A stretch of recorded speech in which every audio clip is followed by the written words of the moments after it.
Hi friends, welcome back. Today I wanted to sit down and do something a little more relaxed. Just talk about what I've actually been reading lately and kind of where my reading headspace has been. I feel like I've slipped into one of those really specific reading phases where everything I pick up starts to feel a little bit the same, but in a way it's actually really comforting. And right now, that phase is very historical romance, and specifically a lot of Lynsay Sands.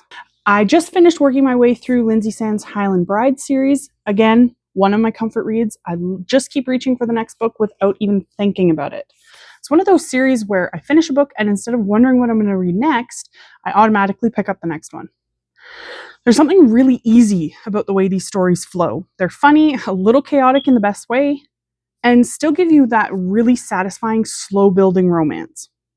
And something I've actually started noticing as I've been reading through the series again is that there's often this setup where the women are in danger and the men are trying to save them. And a lot of the time, the women end up saving themselves with just a little bit of help along the way. Sometimes from the men, sometimes from other unexpected places. And that's just something that I really love about this series.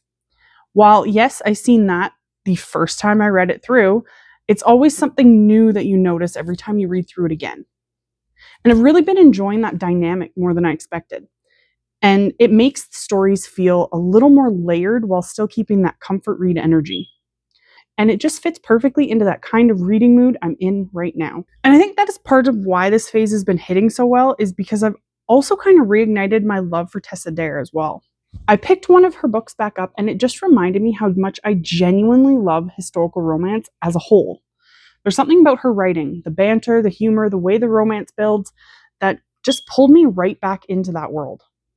And I think it made me realize that even though I read a lot of contemporary romance, and I do really love it, historical romance has always really had a strong place in my reading life. And right now, I think I'm just in a phase where I'm really leaning into the comfort of those kind of stories. I'm not really reaching for anything super heavy or complicated. I just want something that feels familiar, something I can sink into without overthinking it. And historical romance does that for me in such a specific way. It feels immersive, but still easy, emotional, but not overwhelming. I've also noticed that even when I try and pick up something different, because I have been trying to read through my spring TBR, I still end up gravitating to the same vibe. Comfort reads, familiar authors, stories I already kind of trust before I could even start them. It's less about exploring something new right now and more about just enjoying what I already know I love. And honestly, I think that's been making reading feel a lot more effortless lately. If I had to describe this reading phase, it really just comes down to comfort. Not chasing trends, not trying to read a certain number of books, just picking things up because they feel right in the moment. And right now, that just happens to look like a lot of historical romance, a lot of familiar storytelling, and a lot of books that just feel like home. And I'm very much okay staying here for a while. So yeah, that's what I've actually been reading lately and kind of where I'm at as a reader right now. I'd love to know if you go through reading phases like this too, where you just get completely pulled into one type of story and don't really want to leave. Thanks so much for watching, and remember, stay cozy and keep reading.